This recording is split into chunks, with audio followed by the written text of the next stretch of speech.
అమ్మమ్మ అమ్మమ్మ అనగానే మనకు ఫస్ట్ గుర్తొచ్చేది బొడ్లో సంచి, చీర కొంగులో ముడివేసిన చిల్లర, టీ అంటే ప్రాణం, టీ లేనిది ఎప్పుడు ఉండలేదు. పింఛన్ డబ్బులు వస్తే 100 రూపాయలు మనవళ్ళ చేతిలో పెట్టి అక్కకి చెప్పుకో, మళ్ళీ మనవరాల దగ్గరికి వెళ్ళి ఇంకో 100 చేతిలో పెట్టి తమకి చెప్పుకో అంటాం. మరి ఆ మాత్రం దాన్ని చెప్పొద్దంటాం ఎందుకు?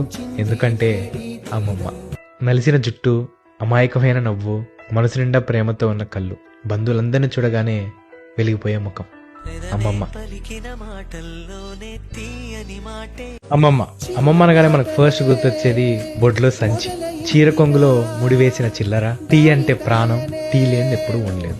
పింఛన్ డబ్బులు వస్తే 100 రూపాయలు మనవళ్ళ చేతిలో పెట్టి అక్కకి చెప్పుకో, మళ్ళీ మనవరాల దగ్గరికి వెళ్ళి ఇంకో 100 చేతిలో పెట్టి తమకి చెప్పుకో అంటాం.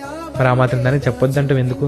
ఎందుకంటే అమ్మమ్మ నలిసిన జుట్టు, అమాయకమైన నవ్వు, మనసు నిండా ప్రేమతో ఉన్న కళ్ళు, బంధువులందరినీ చూడగానే వెలిగిపోయే ముఖం. అమ్మమ్మ.